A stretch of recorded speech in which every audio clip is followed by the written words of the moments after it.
voy a empezar a grabar la clase en este momento para las personas que no nos pueden ver, pero que después pueden seguir el video. ¿Listo? Entonces, justo ahora vamos a empezar a compartir la presentación. Vamos a hablar, vamos a seguir hablando del Frente Nacional y vamos a seguir hablando de cómo evaluamos el Frente Nacional como una forma de regresar a la vida democrática, a la vida civil en Colombia. Entonces, en la sesión pasada, nosotros estuvimos hablando de los tres objetivos del Frente Nacional, ¿cierto? Eh, Dijimos que el Frente Nacional tenía tres objetivos. ¿Cuáles eran? ¿Cuáles eran esos tres objetivos? ¿Quién quiere levantar la mano y participar? Sofía Pinilla, dale. Los tres objetivos eran democratizar, pacificar y impulsar el desarrollo económico. ¿Sí? Exactamente, muy bien, gracias Sofía. Entonces, tenemos tres objetivos: democratizar, es decir, volver a la vida democrática, volver a las elecciones, a elegir presidentes democráticamente; era pacificar, es decir, la gran preocupación era cómo terminamos esta violencia que hay entre liberales y conservadores; y número tres es desarrollar, es decir, cómo dejamos a un lado la violencia para que nos podamos ocupar en las verdaderas necesidades del país. Entonces, a fin de cuentas, ¿el Frente Nacional fue democrático? ¿Quién quiere levantar la mano? Tatiana, dale. Pues habíamos dicho que efectivamente sí habían aspectos antidemocráticos dentro del Frente Nacional, pero sin embargo eso era parte del proceso que tenía que, o sea, de lo que se tenía que hacer para democratizar el país, porque hay que ponerle una contrapisa a la misma democracia. Entonces, que realmente sí hubo aspectos que fueron antidemocráticos, sin embargo no se puede catalogar pues como algo antidemocrático totalmente. Ok, perfecto. Muchísimas gracias, Tatiana. Exactamente. Es decir, cuando nosotros entendemos el Frente Nacional como un caso de transición de un autoritarismo a una democracia, comprendemos que en esas situaciones es necesario ponerle cortapisas a la democracia para poder volver a la democracia. Genial. Y la última cosa que vimos la clase pasada es si el Frente Nacional había permitido la competencia política o si había sido un régimen cerrado. ¿Quién quiere levantar la mano y responder esta pregunta? César, adelante. Sí, justamente permitía la participación de personas de diferentes facciones políticas, pero dentro del bipartidismo. Entonces sí caía que pudiera haber oposición dentro de los mismos partidos y justamente como indicabas, profesora, la lucha ya era interna en los mismos directorios para ver quién iba a representar a los partidos en las diferentes elecciones. También hay que tener en cuenta que hacían partícipe las personas del Partido Comunista. Por ejemplo, Gilberto Viera, el secretario supremo del Partido Comunista de Colombia, participaba en el Partido Liberal y estaba en el Congreso por el Partido Liberal. Exactamente, exactamente. No solamente el Partido Comunista, el Movimiento Revolucionario Liberal, la NAPO, distintos partidos disidentes, partidos que no, por supuesto, están por fuera de liberal conservador, entendieron que para seguir participando en el sistema, sencillamente lo hacían con el rótulo o con la etiqueta del Partido Liberal o del Partido Conservador. Y esto, digamos que nos dice que el sistema, a pesar de que era restrictivo, no era completamente cerrado. Se permitía la competencia política de alternativas que fueron elegidos democráticamente. De hecho, hubo personas del Partido Comunista elegidos en el Congreso, por ejemplo. Bueno, muy bien. Hoy vamos a hablar un poco más acerca de la relación entre el Frente Nacional y la pregunta por si pacificó o no pacificó, ya centrándonos en el tema de violencia. Vamos a pensar la relación entre el Frente Nacional y la lucha guerrillera y hablar un poco de las principales guerrillas que han surgido en Colombia. Entonces vamos a arrancar hablando de si el Frente Nacional pacificó o no pacificó la violencia. Bueno, hay dos explicaciones generales para entender el periodo de la violencia, para entender por qué la gente se estaba matando entre sí, por qué había tantos asesinatos entre miembros del Partido Liberal y Partido Conservador. llamémoslo hipótesis. La primera hipótesis sugiere que esta violencia estaba siendo dirigida, conducida o motivada por el apetito burocrático de miembros de los partidos, es decir, por el deseo de hacer parte de las burocracias locales, de estar en el sistema judicial, de estar en las alcaldías, de obtener el puesto de quesos en la plaza de mercado.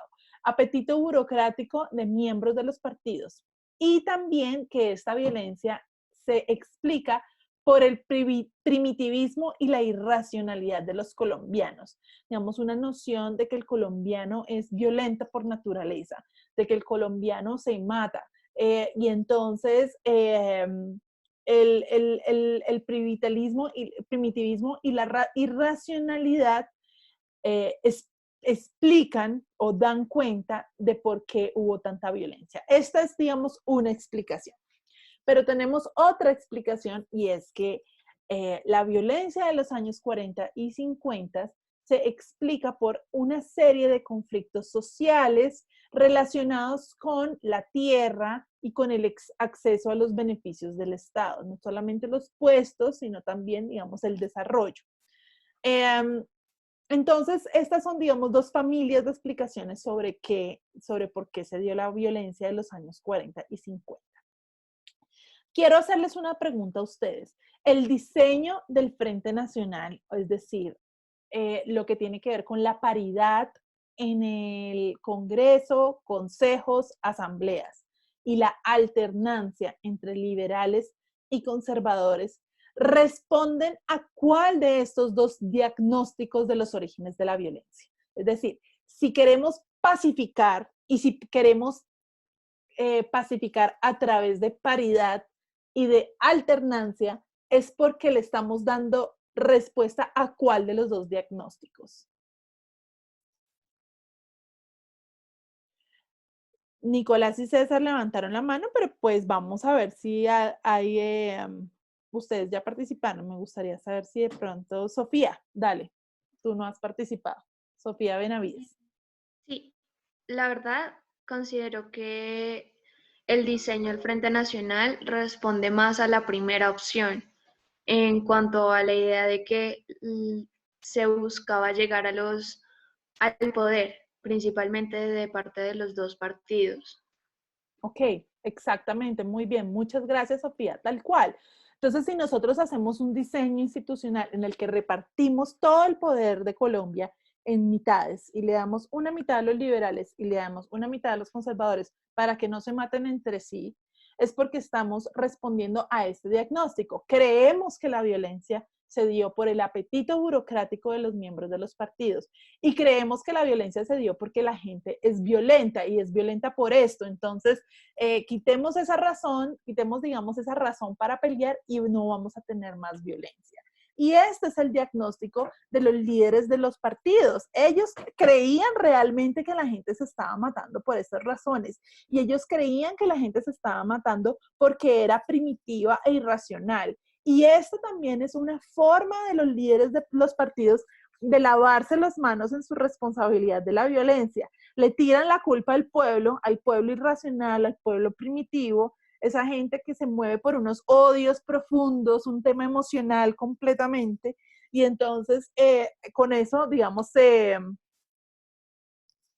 hay personas, ¿no me están escuchando bien? Sí, profe, si la estamos... Yo la escucho bien, profe. Ok. ¿Todos bien? Joshua ya me había preguntado que si yo tenía problemas con mi internet. Bueno, voy a hablar un poco más despacio por si se siguen presentando estos problemas. Mi internet parece estar bien. De todos modos, la clase la estoy grabando. Entonces, los líderes de los partidos se lavan las manos al tirarle la culpa al pueblo y sus emociones primitivas. Y al repartirse el poder, entonces ellos asumen que ya no va a haber más violencia. Pero sucede que la violencia pues no era sola, digamos, había parte de esto, ¿cierto? Quiere decir que no hubiera nada de esto, que no hubiera nada de apetito burocrático, que no hubiera nada, digamos, de, por ejemplo, venganzas personales.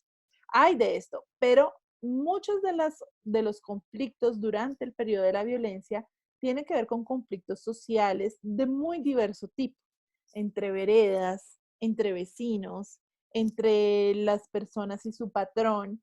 Es decir, nosotros hemos estado hablando durante la clase de cómo el Partido Liberal y el Partido Conservador funcionan como unas sombrillas que cubren una variedad de conflictos.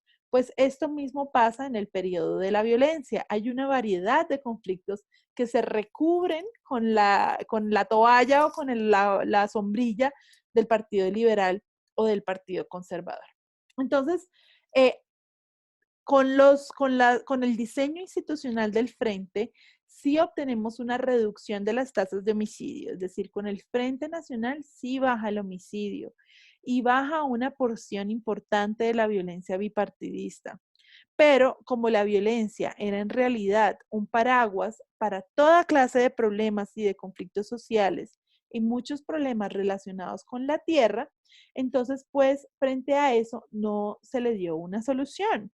Eh, por consiguiente, el Frente Nacional pacificó parcialmente, pero al mismo tiempo promovió la violencia porque no dio soluciones a tales conflictos sociales. Y no solamente no dio soluciones a tales conflictos sociales, sino que el diseño mismo del Frente Nacional constituyó una serie de obstáculos para que en Colombia se tomaran las reformas necesarias para resolver los conflictos sociales, ¿cierto? Para que no fuera un país tan desigual, para que no hubiera un acceso tan diferenciado a la tierra. Entonces, no solamente los grandes prohombres del liberalismo y el conservatismo no resolvieron esto, sino que el diseño del frente genera dificultades para abordar estas reformas y ese va a ser el tema de la próxima clase. Entonces esperen ahí, en la próxima clase vamos a ver bien por qué es que era tan difícil en el Frente Nacional hacer estas reformas. Por ahora yo quiero como expresarles a ustedes que los jefes de los partidos políticos no sabían por qué había violencia. Ellos no entendían muy bien qué era lo que estaba pasando. Cuando ya, digamos, es el plebiscito y empieza el Frente Nacional y sigue habiendo violencia, el presidente de ese momento, que era Alberto Lleras, está confundido. Él dice, pues no sé, no sabemos qué es lo que está pasando. También hay digamos, un empeño de las élites de no asumir responsabilidad frente a lo que pasó. Y entonces se crea una comisión de exploración de las causas de la violencia que está compuesta por un cura y por un sociólogo y por otras personas.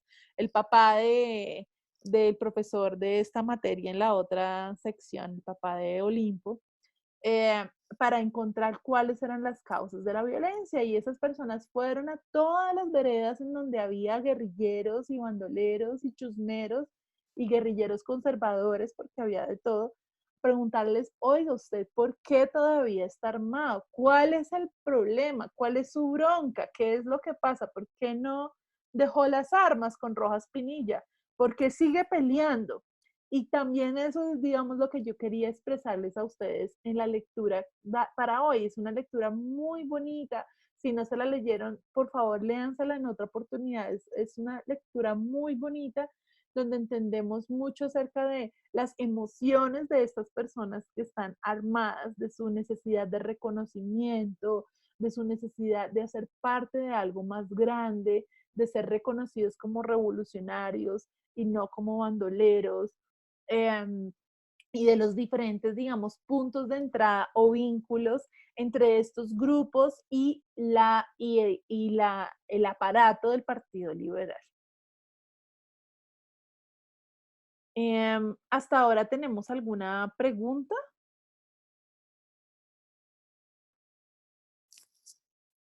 Sofía, ¿tú tienes una pregunta? Camila preguntó por el chat que no entendió el segundo ítem. El segundo ítem, ok, vale, listo. ¿Alguien más tiene una pregunta? Sofía Benavides, ¿tú tienes una pregunta? No, profe, se me olvidó bajar la mano de la anterior participación. Listo, perfecto. Joshua, ¿tú tienes una pregunta o también se te olvidó bajar la mano? Sí, pero yo tengo una pregunta.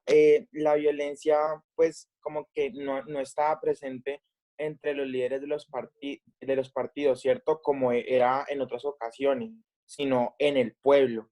Y por eso ya estaban confundidos, porque había violencia todavía en las calles. No te entiendo la pregunta. ¿Me repites? Es- Ellos, pues, los líderes de los partidos, Ah, los pues, líderes de los estaban partidos. Ujú. estaban confundidos de que por qué había violencia en las calles. Mi pregunta es, ¿entre ellos no había violencia así como en los tiempos pasados? ¿O entre ellos las cosas ya estaban más tranquilas? Pues ellos son caballeros, ellos, digamos, la lectura es muy bonita porque habla mucho de esas costumbres de la política colombiana, tan civil, tan conversada. No, por ejemplo, Alfonso López era amigo de Laureano Gómez, que es algo que uno dice, ¿cómo así? ¿Cómo van a ser amigos estos dos, cierto? Si son pues más o menos el agua y el aceite, completamente distintos. Entonces, hay una tradición civilista en la política donde las cosas se hablan en pactos de caballeros, sentados, tomando whisky y conversando, ¿cierto? Entonces, no, entre ellos no hay, digamos, sí en el Congreso hubo como unos tiros y mataron a una gente, o sea, llegó hasta tal punto el nivel de polarización, pero las relaciones entre los máximos jefes fueron muy civiles y ellos, después de implementar estas medidas del Frente Nacional, o sea, la paridad y la alternancia, están confundidos porque no entienden por qué se sigue matando la gente. Ellos conciben que la gente se mata porque es liberal y conservadora, ¿sí? Esa es la idea de ellos. Entonces ellos resuelven ese diagnóstico y por eso es importante lo que nosotros hacemos en esta carrera de ciencia política y de relaciones internacionales. O sea, nosotros damos herramientas para que personas como ustedes después hagan unos diagnósticos correctos de la situación a la que se van a encontrar, porque de los diagnósticos dependen las políticas públicas. ¿Cierto? Y si hacemos un diagnóstico equivocado o incompleto, como es el caso del diagnóstico de la violencia durante el Frente Nacional, entonces las soluciones van a ser igualmente incompletas e incluso pueden terminar siendo contraproducentes. Entonces, para responder a la pregunta de Camila, yo sobre el segundo punto, bueno,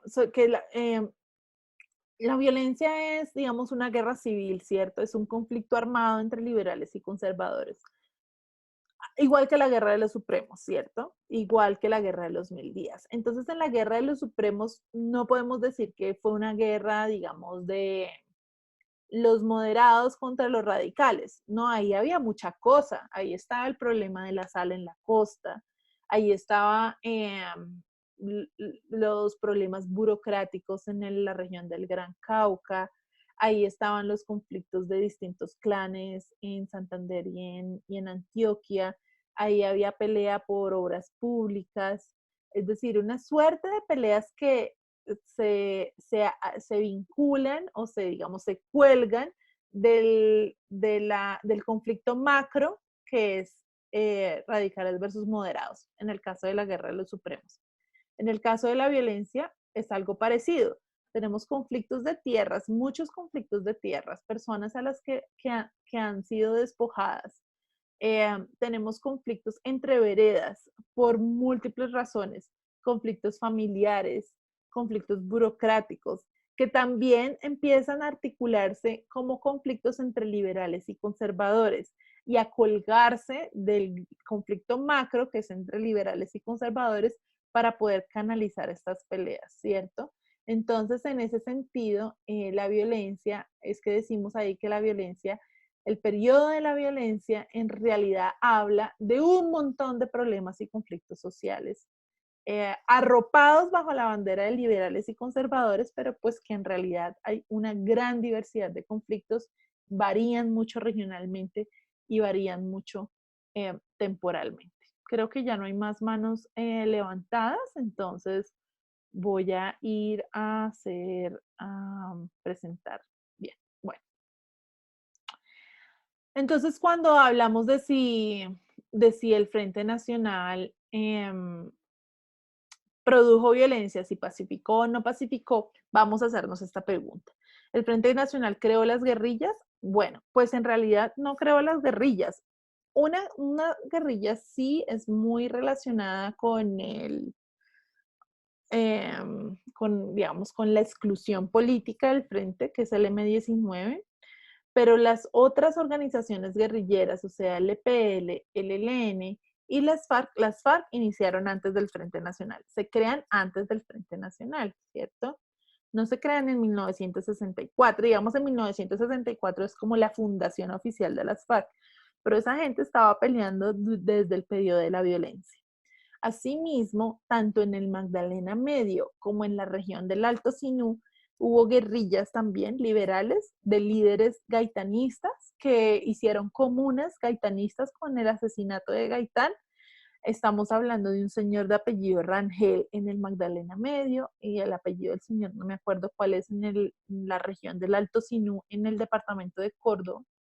Y ese fue como el nicho local, del cual luego llegaron unas personas a formar el ELN y el EPL. Así, y pues, bueno, entonces, por un lado, las organizaciones guerrilleras, algunas sí se crearon durante el frente, pero otras venían de antes.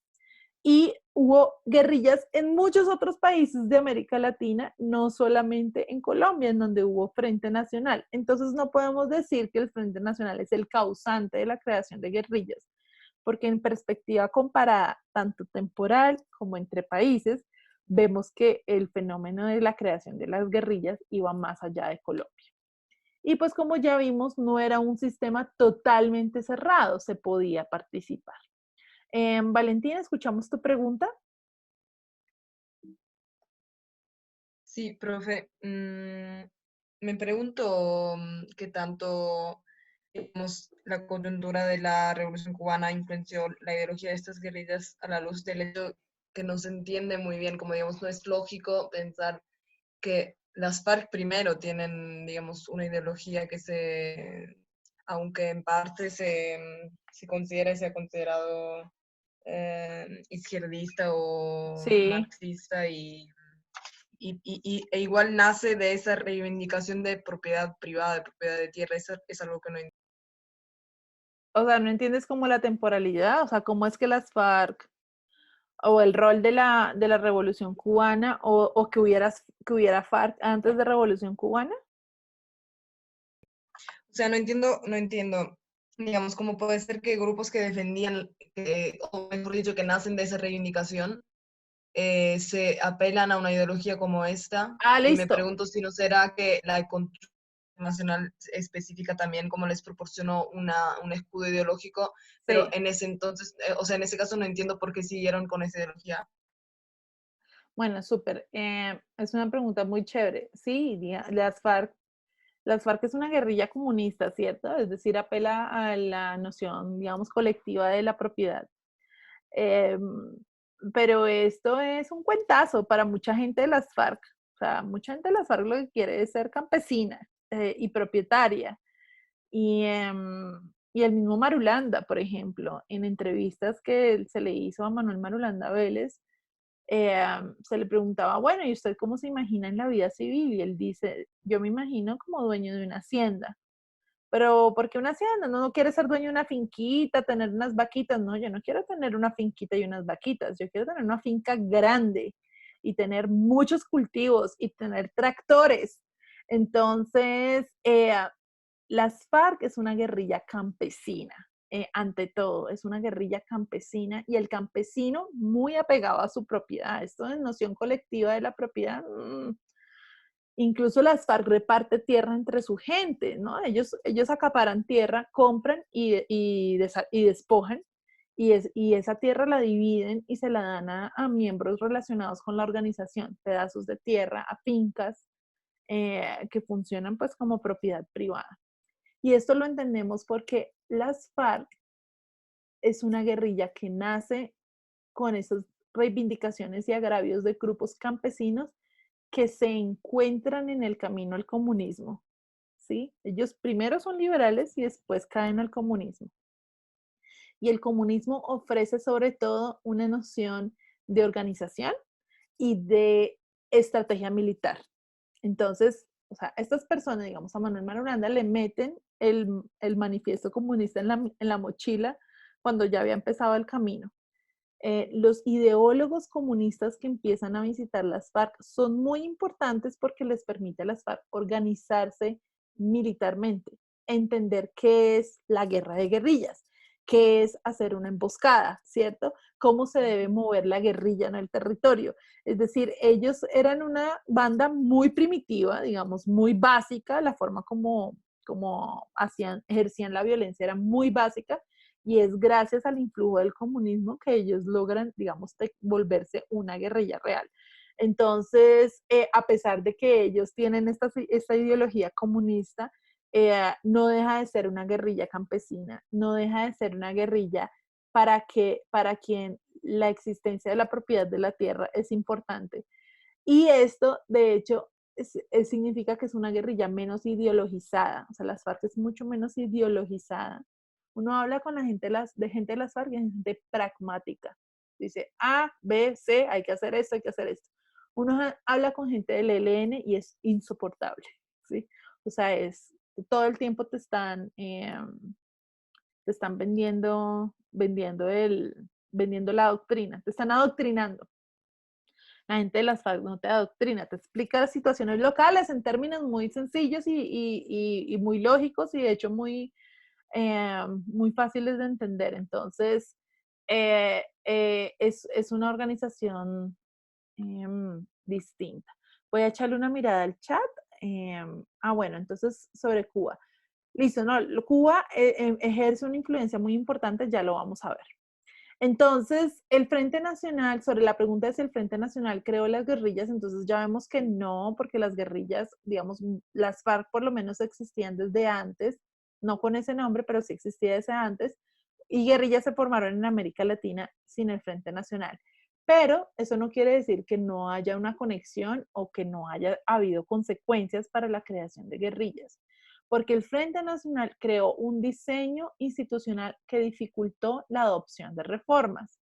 Y el aspecto principal del Frente Nacional, de hecho un poco todo, pero vamos a hacer mucho énfasis en cómo la introducción de esa medida que es la mayoría calificada, que tenía que haber 2/3 partes del Congreso a favor de una reforma, hacía que hubiera muchos puntos de veto. Ustedes, los que estudian relaciones internacionales, están familiarizados con esta noción de los vetos, de actores del sistema que son capaces de bloquear una medida o una reforma o un cambio. Y entonces, si 2/3 partes del Congreso tenía que estar de acuerdo, ¿sí? Significaba que era muy fácil para muchos actores del sistema oponerse a las reformas. Entonces, cuando se intenta hacer las reformas agrarias, estas élites terratenientes vinculadas al Partido Liberal y al Partido Conservador, pero sobre todo al Partido Liberal, bloquean las reformas, ¿cierto? Porque para poderlas hacer pasar, toca contar con 2/3 partes del Congreso. Eso por un lado. Pero también vamos a ver cómo el Frente Nacional genera unas dinámicas de competencia en donde, como ya no compiten entre los partidos, sino que compiten adentro de los partidos, los yeristas versus los lopistas, versus los MRListas, versus los galanistas, versus, mejor dicho, hay 1000 facciones dentro de cada uno de los partidos. Eso implicó que lo que importaba en el partido era quién tuviera los votos, porque el que tenía los votos era importante.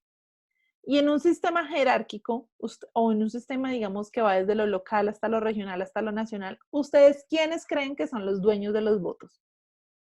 ¿Quiénes son o quién, digamos, tiene control sobre el voto? Manito levantada.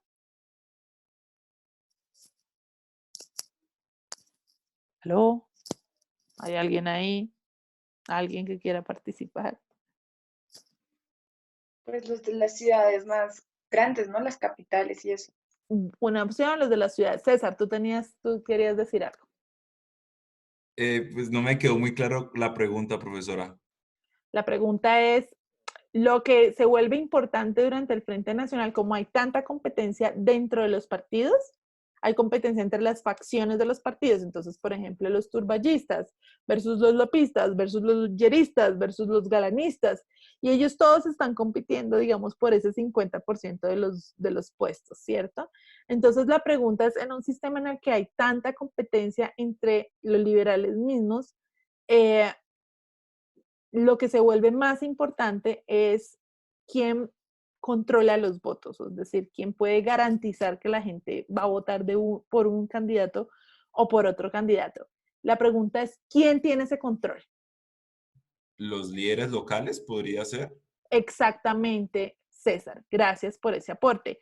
Los líderes locales, los que están más abajo, más cerca de los votantes, los varones, los que conocemos como varones eh, o como gamonales, ¿sí? Ellos que están cerca de los votantes son los que saben, miren, si yo pongo una cabina telefónica en esta cuadra, tengo 120 votos. Y si además pinto las paredes de la escuela, son unos 300 votos más. Se los juro que esta gente era tan buena haciendo la política que sabía exactamente cuántos votos les significaba invertir en una obra pública. Es impresionante. Están las memorias, por ejemplo, de Julio César Turbay.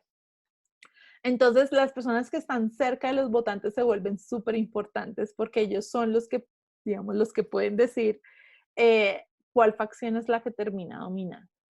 Y esto implica que los líderes nacionales de los partidos, es decir, el señor Alberto Lleras, el señor Carlos Lleras, el señor Alfonso López, los dos Alfonso López, papá e hijo, ¿sí? Los grandes prohombres del liberalismo, cada vez dependen más y más de los que están abajo. Y entonces estos que están abajo tienen cada vez más y más y más y más poder. Y es muy difícil para los que están arriba decir, hey, no, necesitamos hacer reforma agraria, ¿no? Santos, hey, no, necesitamos hacer la paz, hey, no, necesitamos hacer grandes reformas nacionales. Y los que tienen el poder decir, miren, a mí no me van a hacer reforma agraria aquí en Sucre. Vayan y miren a ver en dónde reparten la tierra, pero aquí donde yo soy el político y soy el hacendado y soy el poderoso, vayan y busquen tierra en otro lado. Entonces es un sistema, digamos, el diseño del Frente Nacional genera esos muchos puntos de veto y son puntos de veto que casualmente se están volviendo súper importantes porque son los que realmente tienen los votos. Pero tranquilos que si esto no queda totalmente claro, lo vamos a desarrollar mucho mejor en la siguiente clase. Voy a darme la oportunidad de mirar a ver si hay manos levantadas o preguntas en el chat.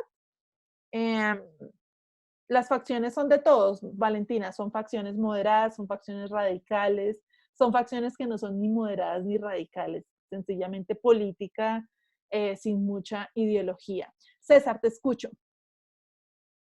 Profesora, es que tengo entendido con lo que acabas de mencionar en la cuestión de infraestructura y la cuestión de cómo manejar con los líderes locales, en que el Frente Nacional hizo una estructura política en la cual solamente el clientelismo pudiera ser la única forma de zanjar deudas, zanjar acciones políticas, zanjar todo eso. Es un análisis que, por ejemplo, hace Jorge Orlando Melo. Claro, exacto.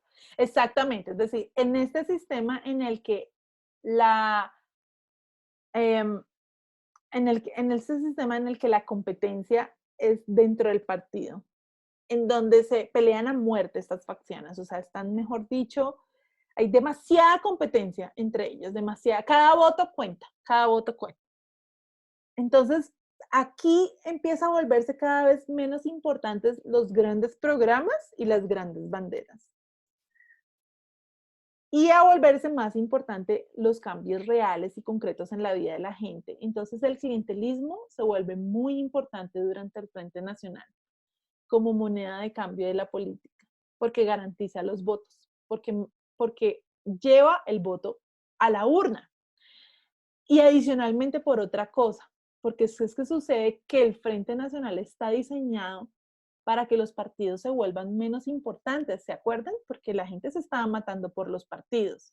Entonces, para que la gente no se matara más, entonces había que enfriar las diferencias entre los partidos y quitarles motivos para pelearse. Entonces el Partido Liberal empieza a volverse como muy parecido al Partido Conservador. Ideológicamente ser liberal y ser conservador empieza a tener poco sentido, a no tener mucho peso. La gente es liberal o es conservadora porque hace parte de distintas redes de clientela. Y esta también es consecuencia del diseño del Frente Nacional, que busca echarle un balde de hielo a las relaciones de los dos partidos políticos. Entonces los partidos se desideologizan de forma programada. Esto estaba pensado, que hubiera una desideologización. Y entonces, para la gente, digamos, en decir, bueno, ¿por quién voy a votar? Listo, sí, voy a votar liberal porque mi familia ha sido liberal. ¿Voy a votar por tal facción o por tal otra facción? Eso no tiene ninguna implicación ideológica. O sea, no es por ideología que la gente escoge el voto. La gente escoge el voto entre si votar por el turballismo o votar por el yerismo, pues dependiendo de si en su barrio o en su comunidad las redes de clientela que operan son las redes de clientela del yerismo o del turballismo. Y si es del turballismo, pues entonces yo voto por el candidato de Turbay. Y si es el yerismo, pues yo voto por el candidato de Lleras. Entonces el clientelismo se vuelve muy importante en esta fase. Sofía, sobre las facciones de los partidos, gracias por la pregunta. Durante el Frente Nacional, o sea, digamos que antes veíamos que había facciones, ¿cierto? Que estaba gaitanismo, que estaba el lopismo. Después las facciones se van a volver no solamente nacionales, sino también regionales y locales. Entonces hay un montón de movimientos liberales dentro del liberalismo, un montón de partidos liberales dentro del liberalismo. Entonces, por ejemplo, en Córdoba hay un partido que se llama Mayorías Liberales, que es de los López Cabrales. Y Mayorías Liberales se enfrenta a otro movimiento liberal que se llama, no sé, algo así como Opción Liberal, que es de otro político liberal, que se enfrenta a otro partido que se llama Revolución Liberal, que es de otro político liberal. Entonces, hay un montón de facciones dentro de los partidos políticos. Las facciones más importantes son las que se relacionan con el yerismo, o sea, con Lleras, Alberto Lleras, Alberto y Carlos Lleras, sobre todo Carlos Lleras, que es el que termina siendo presidente en los 60, con el turballismo, ¿sí? Y unos años después entra a competir la facción galanista, que hereda la facción yerista, y entonces también se heredan las facciones a lo largo del tiempo. La facción laureanista en el Partido Conservador deviene con el tiempo la facción de Álvaro Gómez, por ejemplo, de Álvaro Gómez, que es el hijo de Laureano Gómez. Esto lo vamos a ver un poco más en la siguiente clase, vamos a ver un poco más cómo esta división entre las facciones, pero lo que es importante es que la política se vuelve mucho menos ideológica, mucho menos programática. El Partido Liberal y el Partido Conservador son muy parecidos, y en este entorno, pues lo que es importante es el clientelismo, es ofrecer bienes y servicios para poder atraer el voto. No atraes el voto con programas, ni con ideas, ni con nada, sino que lo atraes con beneficios particulares. Y entonces estos políticos que hacían clientelismo y que son los políticos regionales, los gamonales, los varones, que están cerca de los votos, muchas veces esos políticos también son terratenientes, también son hacendados, y ellos bloquean la implementación de reformas dentro del Frente Nacional porque se volvieron importantes como producto del Frente, y además la restricción de las 2/3 partes para hacer pasar las reformas les da muchísimo poder.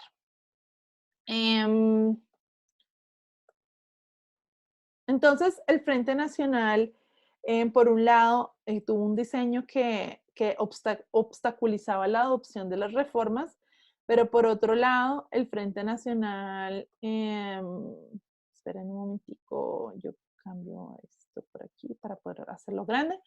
El Frente Nacional, durante el Frente Nacional, digamos que hubo una idea de encuadrar a la gente en el Partido Liberal y el Partido Conservador, nuevamente como en la fuerza, y hubo mucha represión de la protesta social, tanto en los gobiernos liberales como en los gobiernos conservadores.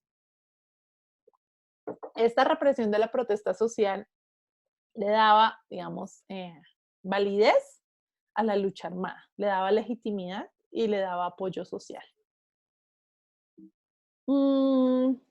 Vamos ya a hablar un poquito más concreto acerca de las condiciones que favorecen la emergencia de todas estas guerrillas, y aquí voy a mencionar lo que estaba preguntando Valentina sobre Cuba y Joshua. Condiciones que favorecieron la creación de las guerrillas. Entonces, estamos en un entorno de Guerra Fría, ¿cierto? En donde se da no solamente la lucha entre Estados Unidos y la Unión Soviética, sino que también hay conflictos dentro del otro lado, dentro del bloque comunista socialista.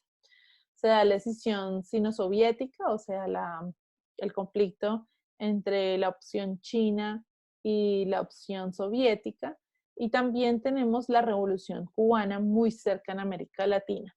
Todo esto inspira la creación de movimientos insurgentes de diferente tipo y la cooptación de movimientos armados existentes con ya los lentes de la Guerra Fría, ¿cierto? Es como que más o menos se sacan los lentes del comunismo y se los ponen para, pues, digamos, participar en los términos adecuados del periodo. También tenemos unas importantes transformaciones sociales y económicas. Aquí tenemos dos fotos, una foto de Bogotá en el año 1948, pues vemos que es muy poco denso, ¿cierto? Como muchas casitas. Y tenemos una misma foto de Bogotá en 1970. La urbanización que vive Bogotá en este periodo es enorme. Entonces hay mucha gente que está pasando del campo a la ciudad, hay urbanización, pero en formas muy precarias, hay secularización, hay participación de la mujer, hay mayor cobertura educativa. Todo esto implica que aumenta el descontento social, porque la gente llega a las ciudades a unas condiciones muy difíciles y pues esto observa que, ¿no? Que hay mucha desigualdad, que hay muy pocas oportunidades. Y de eso están hablando las guerrillas en ese momento. Y al mismo tiempo tenemos estas transformaciones del régimen político de las que hemos estado hablando.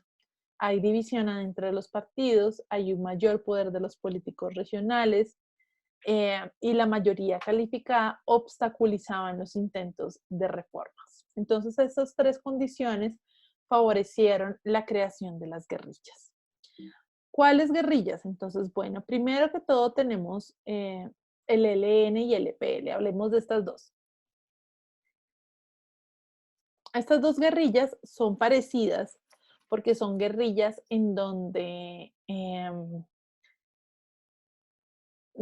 unos jóvenes ideologizados y radicales que estudiaban en la Universidad Industrial de Santander o en la Universidad Nacional de Colombia, más o menos en sus reuniones muy ideológicas dijeron, bueno, ¿a dónde nos vamos? Vamos a empezar la lucha armada. ¿En dónde empezamos la lucha armada? No, que en tal parte, no, que en tal parte. Bueno, en esas discusiones resultó cooptar o vincularse con movimientos armados que ya existían en algunos territorios que precedían varios años y que habían nacido durante el periodo de la violencia y con el asesinato de Gaitán. Entonces el EPL decide, digamos, hacer su nicho en el Alto Sinú y el ELN en el Magdalena Medio, donde ya había estos movimientos armados operando. El EPL está inspirado, digamos, en la opción china y el ELN está inspirado en la Revolución Cubana. Entonces, pues tenemos también guerrillas que manifiestan distintas tendencias de la izquierda. Las FARC tienen una historia distinta que nosotros ya hemos venido cubriendo.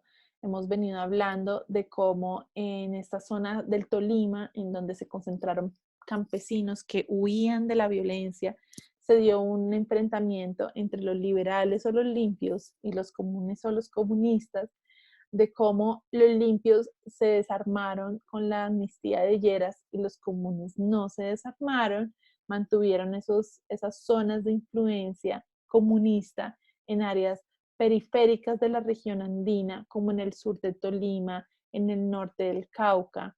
Eh, y luego, después de varios años, estamos hablando que sucede en 1952, 1953, 1954, Rojas Pinilla, ¿se acuerdan que las combate? Rojas Pinilla hace el bombardeo de Villarrica, donde se ubican estas personas, hace combates en Marquetalia, y esto hace que ellos emigren de esas zonas y colonicen otras zonas aledañas, como la región del Duda, la región del río Guayavero, la región del Alto Pato, en el Caquetá. Y entonces ellos están ahí, digamos que tienen unas comunas de organización civil y armada, y después en 1964 empieza toda una campaña liderada por por Álvaro Gómez Hurtado, diciendo que estas comunas comunistas, que son microscópicas, que realmente no concentran sino un puñado de hombres, son unas grandes amenazas a la soberanía nacional, es un gran problema para el Estado colombiano, ¿no? A securitizar esto y a volver esto un conflicto mayor, cuando era pues bastante pequeño y reducido. Y esto conlleva en 1964 al ataque a Marquetalia, que es una operación militar en contra de estos guerrilleros y campesinos que están allí en el territorio de Marquetalia, y esto es el mito fundacional de las FARC. Las FARC no se fundan ahí, digamos que ya venían organizadas como guerrilla desde antes, pero este es el momento en el que ellos ponen su momento fundacional. Entonces, esta es la historia de las FARC, que es un poco distinta a la historia de las otras guerrillas. Y también tenemos bueno, entonces durante el periodo del Frente Nacional, de hecho, hubo muy poca expansión de estas guerrillas. Nosotros creemos que ellas empezaron a volverse grandes desde el principio, pero no, miren estos mapas. Esto es un mapa de la creación de frentes de las FARC entre 1964 y 1980. Y miren, son 5 puntos en el mapa. O sea, esto no es nada. Lo mismo el ELN, es más, el ELN estuvo a punto de desaparecer en una operación militar. Entonces el Frente Nacional no fue muy bueno para la expansión de los grupos armados. No se volvieron muy fuertes. Ellos empiezan a volverse fuertes ya es en los 80s, cuando hay una campaña de exterminio, de eliminación de parte del gobierno de Turbay y el Estatuto de Seguridad, y también cuando ellas se encuentran en la economía cocalera y empiezan a ampliar su portafolio de, de fuentes económicas con el secuestro, con las vacunas, con las extorsiones, etc. Entonces la expansión de los grupos armados viene después. Es un poco distinta la historia del M-19, que es una guerrilla. ¿Quién quiere contar la historia del M-19? ¿Cómo surge el M-19? Manito levantada, alguien que no haya participado. Dale, Nicolás, a ti no te he dado la palabra. Te escuchamos. Bueno, profe, pues por lo que yo sé, el M-19 surgió a partir de lo que hablábamos la clase, o no sé si en el video creo que estaba, em, de cómo hay un fraude electoral en las elecciones del segundo periodo del Frente Nacional, creo que fue en el tercero, en Tercero. el que Rojas, sí, perdón, en el tercero, No. en el que Rojas Pinilla, Cuarto. ¿sí?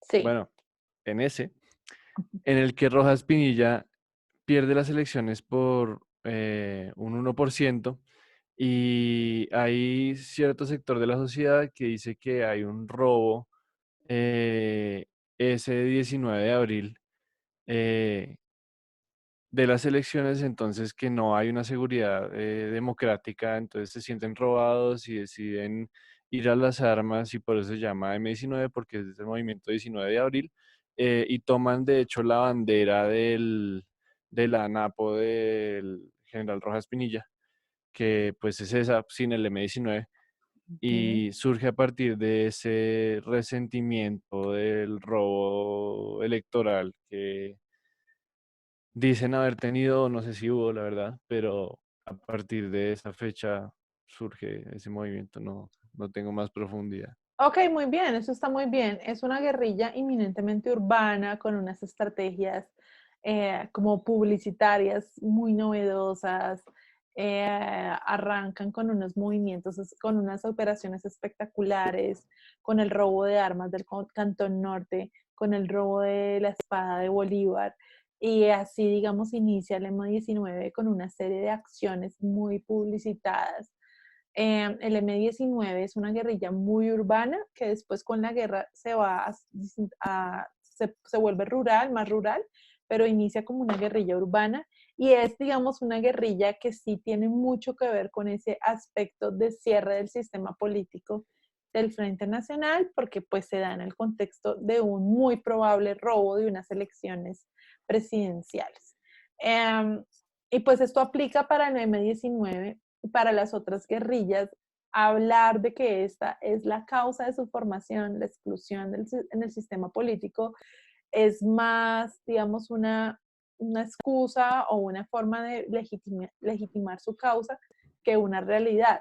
Nosotros también, digamos, lo vimos en la lectura que ustedes hicieron, ¿no? Yo creo que la lectura es muy chévere porque nos muestra cómo esta guerrilla, sobre todo la guerrilla de las FARC, es una guerrilla que estaba pues vinculada al Partido Liberal, en donde los líderes de esta guerrilla estaban todo el tiempo esperando ser reconocidos y aceptados por el Partido Liberal. Entonces, digamos que no es que haya habido como un cierre del sistema político en el sentido que ellos no hayan podido participar, sino que lo que hubo fue más como una desconexión de los líderes nacionales de los partidos con estos jefes de estos grupos armados que eran vinculados al Partido Liberal, como que les hicieron el feo, ¿cierto? Los por debajearon, no los tuvieron en cuenta, no los reconocieron. Y es así, digamos, como se sintió la exclusión, más que una exclusión de no poder participar en el sistema político. Había una mano levantada. ¿Quién sería la persona que levantó la mano hace un momento? Me Yo, apareció y me desapareció. Dale. ¿Quién? pero era Viviana, era más como para dar como el dato curioso del M19, como que sí, pues ellos hicieron como una publicidad por medio de los periódicos donde publicaban como todos los días, no sé por cuánto tiempo, como espérenlo, ya va a llegar, una cosa Sí. así como en primera plana. Entonces como que de cierta manera la gente en las ciudades estaba como ansiosa, como de saber qué era lo que iban a hacer. Pues ya. Tal cual, una campaña de expectativa como H&M, como cualquier marca así, hicieron una campaña de expectativa y la gente quería mucho al M19. Había mucha legitimidad de la lucha del M19 y ustedes les pueden preguntar a sus abuelos qué opinaban del M19 y muchos de ellos les van a decir, saben que sí, estaba bien, estábamos de acuerdo, era un sistema injusto. César, ¿quieres mencionar algo brevemente? Profesor, quería preguntar si había sido solamente el M19 el único que pudo cooptar esa fascinación urbana, porque Realmente el sí, M19 fue sí. la única guerrilla urbana durante ese tiempo. No sé si hubieron más, mi pregunta es, ¿hubieron más? O... No, que yo conozca, no, y sí, digamos que las otras guerrillas cooptaron fascinación, pero de sectores que estaban un poquito más radicalizados. Entonces, por ejemplo, los estudiantes en las universidades públicas y algunas privadas también.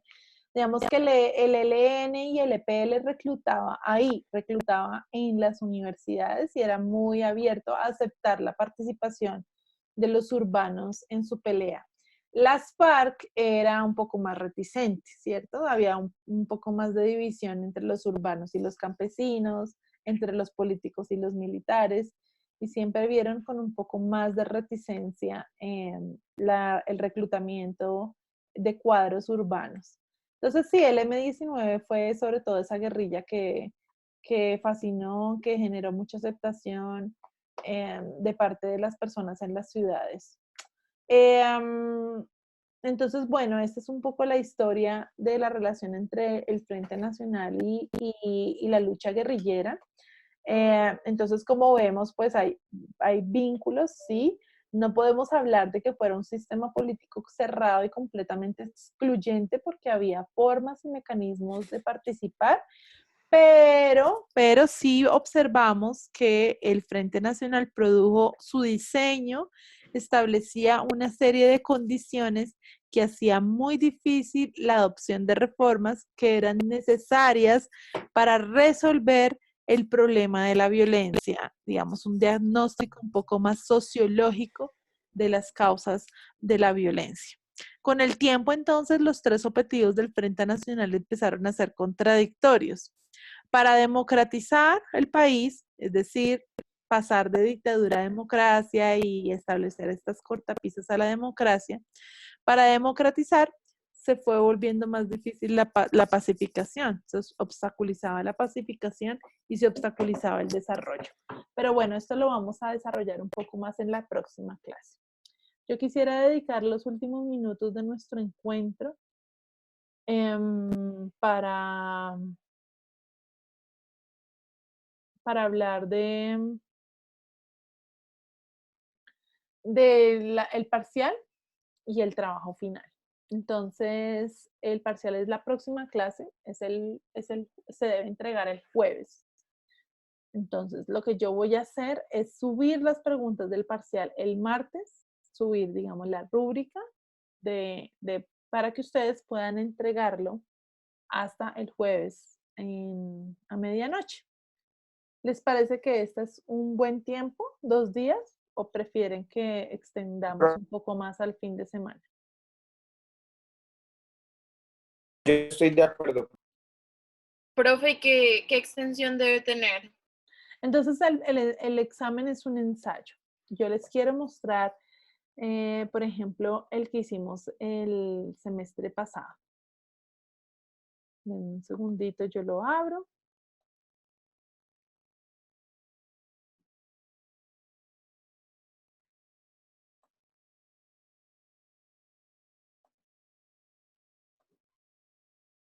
Porque además ustedes ya lo conocen. Eso sí lo tengo clarísimo, que hay reciclaje de exámenes entre semestres.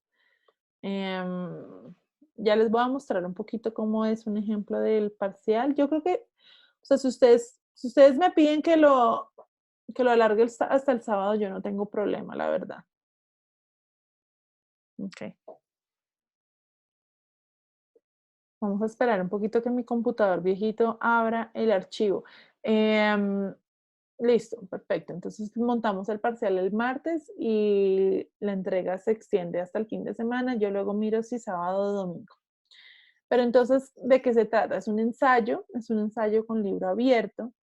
Es un ensayo corto, por favor, no se extiendan miles de palabras, ¿no? Con 1.000 palabras es suficiente. 1.500 pues máximo, en donde ustedes van a hacer un diagnóstico y van a hacer unas sugerencias derivadas de ese diagnóstico. Pues sí, yo había dicho que subía la rúbrica este fin de semana, pero cambié de opinión porque muy probablemente el parcial va a estar relacionado con temas que vamos a cubrir el martes. ¿Sí? Entonces, pues no quiero como publicar el parcial antes de la clase, porque entonces la clase es resolver el parcial.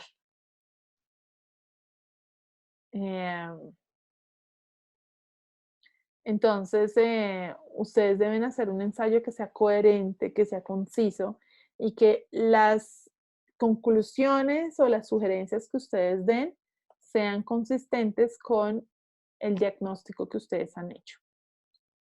Sí, entonces, un momentito. Bueno, ya les voy a poner compartir.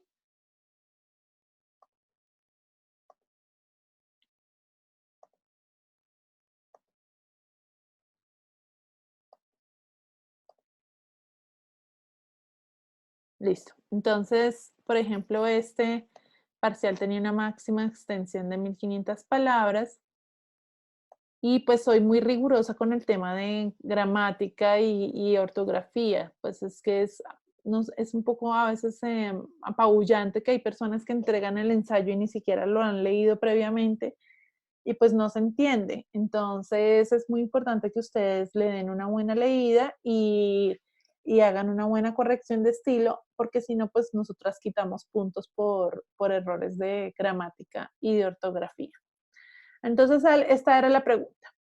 Una candidata presidencial está pensando lanzar para la campaña del año 2022 un programa de gobierno denominado La Nueva Revolución en Marcha. Dicho programa se inspira en la Revolución en Marcha de Alfonso López Pumarejo y plantea reformas profundas en 3 aspectos. Una reforma agraria que facilite el acceso a la tierra. Una reforma educativa para aumentar la oferta pública y hacer gratuita la educación superior. Y una reforma tributaria que aumente la tributación de las personas más ricas. Parecido a la Revolución en Marcha. A pesar de las intenciones de la candidata, esta teme que las reformas terminen en una gran pausa, como sucedió durante la República Liberal. Además, tampoco tiene muy claro qué se puede aprender de las experiencias pasadas para garantizar una adecuada implementación de un eventual programa de reformas. Su misión como asesor o asesora es escribir un ensayo que permita a la candidata tener una mejor comprensión sobre la revolución en marcha y la pausa. En concreto, el producto a entregar debe incluir lo siguiente: un análisis de las causas de la revolución en marcha y sus principales reformas. ¿Qué problemas se querían resolver y por qué? Una evaluación de los logros y limitaciones de la revolución en marcha. Un análisis de las condiciones que conllevaron a la necesidad de decretar la pausa. Y unas sugerencias que partan de la experiencia parcialmente fallida de la revolución en marcha para identificar los aspectos que deben resolverse o tenerse en cuenta para que no toque decretar la pausa a un eventual programa de reformas. Y esta es la parte que es más tricky del ensayo, porque ustedes generalmente son muy buenos haciendo el diagnóstico, es decir, parafraseando lo que dicen los autores, pero les parece, resulta un poco más difícil partir de ese diagnóstico y extrapolar, ¿no? Como, ok, teniendo esto en cuenta, entonces hay que hacer esto, no hay que cometer este error. Entonces, nosotros, digamos, lo que queremos es que ustedes desarrollen un texto que sea sólido y que sea consistente. Entonces, que las sugerencias tengan relación con las causas, las razones por las que hubo que decretar la pausa. Entonces, una buena respuesta a este ensayo, pero yo voy a poner unos ejemplos en mi aulas y vamos a hablar un poco de eso en la próxima clase, era decir, bueno, la revolución en marcha, bueno, ya vimos cuáles eran sus deseos, sus objetivos, pero entonces la revolución en marcha tuvo una serie de oposiciones dentro del Partido Liberal y también de parte del Partido Conservador, hubo mucha polarización, se evidenció que era muy difícil llevar a cabo esas reformas por moderadas que fueran. Entonces las sugerencias tenían que estar alineadas con esto, con que había mucha polarización y mucha oposición. Entonces era, ¿cómo hacemos para, unas buenas sugerencias era, o cómo hacemos para meter a los conservadores en la película? ¿Qué les damos a cambio? O cómo neutralizamos a los conservadores para poder hacer esto. ¿Sí? Entonces eso era lógico. Y bueno, pues vamos a ver un poco más como formas de resolver el ensayo en la próxima clase. Ustedes pueden esperar algo muy parecido, pero con otro tema, ¿vale? ¿Preguntas?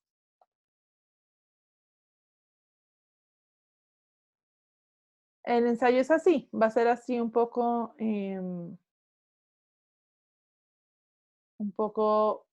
parecido. Ustedes tienen que hacer un diagnóstico, digamos que ir resolviendo los puntos, ¿no? Ahí dice, el ensayo debe tener estos puntos, entonces toca asegurarse que esos puntos están cubiertos en el ensayo.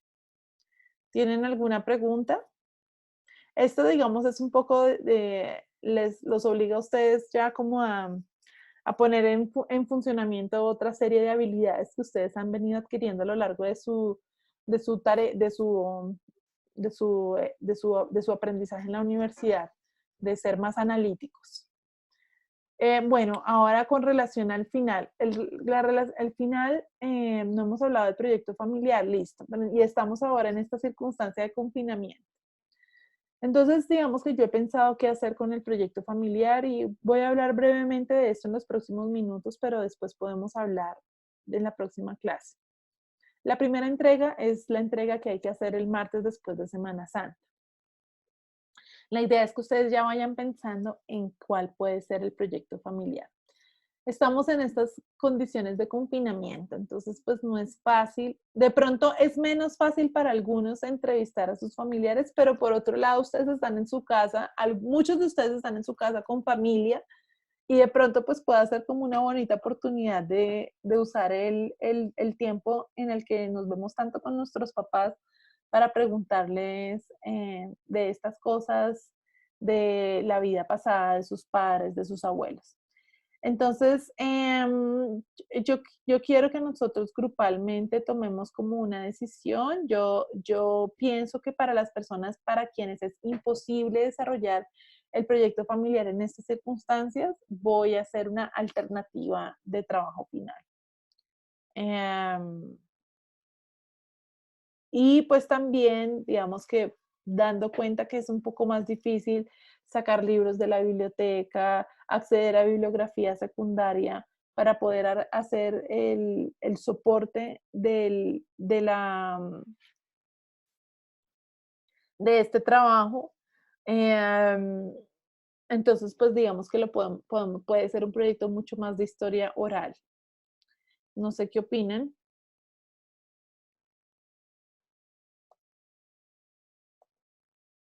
¿Alguien quiere participar? Yo, profe, pues, Dale, o sea, no sé cómo, Viviana. No, perdona. Listo, dale, Viviana. Pues, o sea, no sé cómo es la condición como de mis compañeros, pero por lo menos a mí, pues no se me permite acercarme a mis abuelos. Obvio, no, a nadie, a nadie. Bueno, entonces como que, bueno, yo estaba planteando como la posibilidad de hacerlo por teléfono, como sea, pero no sé si sería como factible hacer, no sé, no solamente, o sea, la opción de hacer como un video en vez del trabajo escrito o como diferentes maneras de presentar el trabajo final. Sí, eso también creo que eso lo vamos a hacer, como que se pueda. Sí, ustedes van a ver ejemplos, ustedes ya tienen ejemplos de trabajos ahí en eAulas, ahí están en la parte de arriba, ahí están los ejemplos del trabajo. Más oral quiere decir, Camila, o sea, que seguramente va a estar más basado en entrevistas a nuestros padres. Hay personas que no pueden de ninguna forma ponerse en contacto con sus abuelos, pero hay otras personas que de hecho en estas circunstancias están logrando hablar con los tíos, hablar con familiares a través de esta misma aplicación de Zoom o de Skype. Entonces, también siento que eso es una coyuntura que pone en mucho peligro a nuestros abuelos, ¿no? Y de pronto sea supremamente relevante hacer este trabajo en esta coyuntura, he pensado yo. Es decir, estamos en una situación en donde hay unas personas que están en un riesgo muy alto y son los que son mayores de 70. Entonces, si ustedes tienen abuelos, ¿por qué no hacemos lo posible por llamar a nuestras abuelas y abuelos o a nuestros tíos abuelos y hablar por teléfono y hacerles una entrevista telefónica o una serie de entrevistas telefónicas y hacer el trabajo a partir de eso? Si eso no es posible, pues entonces investiguemos con nuestra mamá y nuestro papá, que a lo mejor tenemos en nuestra casa todo el día, y podemos preguntarles cosas sobre su niñez, cosas sobre transformaciones que ocurrieron en sus vidas. Es decir, de alguna manera, o sea, yo voy a ser flexible y voy a plantear una alternativa, pero yo quiero como, yo siento que esta es una circunstancia o un contexto en el que genera cierta urgencia de hacer esta clase de acercamientos con nuestros mayores. Y ha pasado en versiones anteriores de esta clase que estudiantes, después de haber hecho esto, se me han acercado y me han dicho, profe, gracias, pude hablar con mi abuela. Mi abuela tenía una historia muy bonita que contar y se murió un año después, o se murió 6 meses después, pero logré tener su historia y tengo las grabaciones. Y me va a quedar por siempre este recuerdo de haber podido acercarme un poco más a la historia de mi abuela por el trabajo final. Y es una circunstancia en la que a lo mejor eso es como más crucial, que tenemos que hacer esto, tenemos que acercarnos a nuestros viejos, a nuestros familiares y aprender un poco más de su historia y de cómo su historia nos influencia y nos afecta ahora. Entonces, quiero como invitarlos a que mantengamos la propuesta del proyecto final y aprovechemos las situaciones de confinamiento en las que estamos para hacer esto. A lo que me refería con oral es que pues muy probablemente el trabajo va a ser más sobre la historia en sí de nuestros familiares y va a ser un poco más difícil, digamos, acceder a bibliografía secundaria o a otro tipo de fuentes para poder reforzar el tema o la pregunta de la clase. Entonces, en otras palabras, como que voy a ser un poco menos exigente sobre cómo enraizar la pregunta familiar en el contexto grande de la formación de la nación colombiana. Pero nada, los quiero invitar nuevamente a que vayan ahí a aulas. Ahí están los materiales del trabajo final. Ahí están las guías con una serie de instrucciones.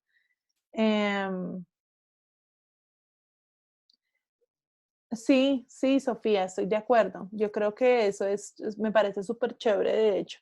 Y también como para despegarnos un poco del computador y de la pantalla, que podamos hacer un video, si podemos, que podamos hacer un podcast. Lo he pensado, digamos, y también he pensado en pasar a podcast trabajos anteriores. Ustedes no se imaginan las cosas tan increíbles que surgen en esta clase, digamos, el tipo de experiencias tan alucinantes que han tenido nuestros familiares. Entonces, sí, estoy totalmente abierta a cambiar el formato, a que hagamos un video, que hagamos un podcast, que hagamos una infografía, pero que de todos modos utilicemos la oportunidad de confinamiento y, y la inminencia del peligro de que esto implica para nuestros abuelos, para que nos acercamos a ellos. Claro, los que quieran escribir, escribamos.